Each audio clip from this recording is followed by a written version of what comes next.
So let's talk about this week's Psychology at Work magazine. And this is really intended to be sort of like a manual that you can draw on, which covers everything that I've said in the lecture. And it gives you the opportunity to go and read further. So if you take a look, the early part of today's lecture was focusing on the field of scientific management and the work of Frederick Taylor. We also talked a little bit about Frank and Elaine Galbraith. We didn't talk about Hugo Munster, but you've got these little prompts here to help you go away and do a bit more reading, because you would want to know a little bit more about the specifics of their studies. So these are designed to give you prompts. Now, the second part of this is this self-assessed question where I'm asking you to reflect on different examples of scientific management today.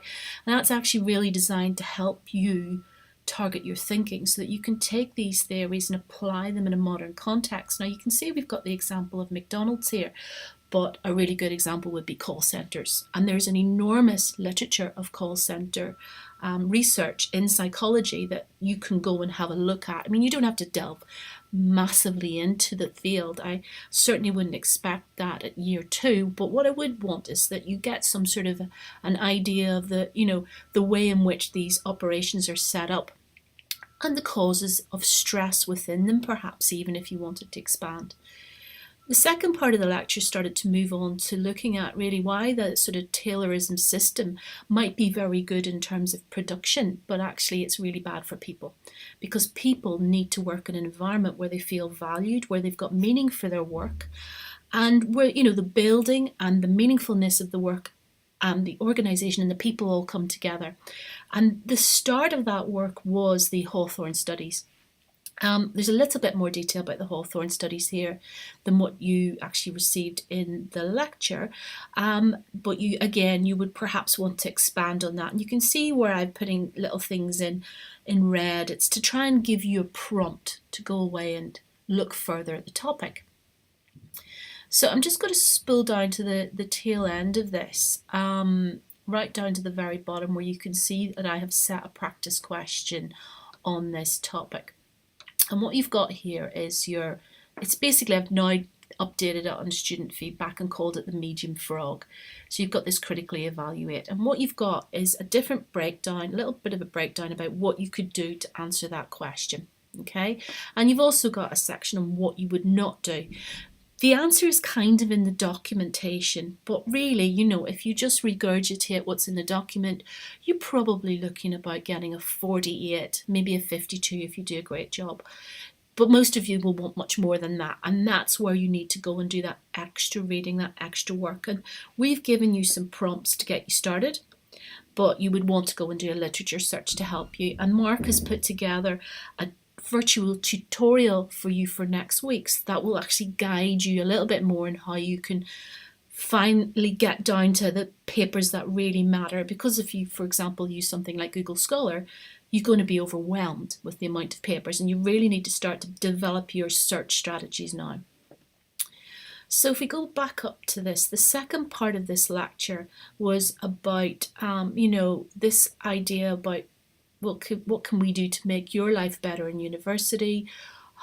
What is it like being a student? And I've asked this question, what is it like, the socio-technical system for a student like? It's really there's quite a lot of expectations on you, and how well does everything come together and fit together to help you really perform to the best that you possibly can? And, for example, let's talk about the buildings in the university.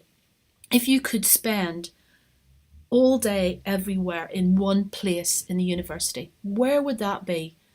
Why would that be? And what is it that's different about that space compared to other spaces? Now, we've got some content about how this module is going to come together, the employability skills that we want you to develop and why those are important. But again, it comes back to this reflective question about, how much is all of this for you? To what extent does this help you, and to what extent does it hinder you? And then we start looking at processes of self-regulation, the purpose being, these this overwhelming feeling that you may have from time to time, the pressures that you're under, is quite normal because your brain's not really set up to deal with all these constant interruptions. And I've given you an introduction to self-regulation here, and I've given you an introduction to work on flow theory, which perhaps you could use to really kind of get to grips with why it is that students get stressed, why it is that you're not perhaps feeling that you're performing ultimately at your best and being the best person that you could possibly be. So anyway, there's a few exercises that I've put in to try and help you manage your mental workload, if you like, and try and manage your time better and really look at how your day plays out. There's a section on how the module's going to play out and what everybody's going to be covering.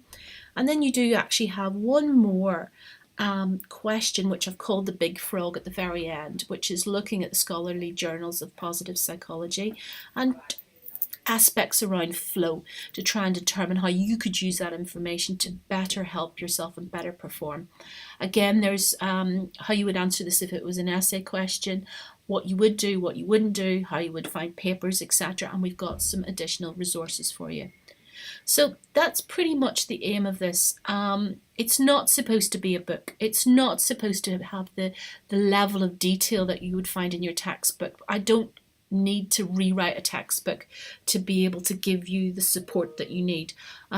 This is the, if you like, this is the kind of the platform for you to get familiar and comfortable with the content and start using some of the language that's in this handout so that you can actually go and do additional work and additional research. And if you've got any questions, you know that you can always come and talk to me about it. I'm really keen for feedback on this process, and you can talk to your student rep through the Vital site if you want to share information, or you can email me as well. Okay, thanks for listening.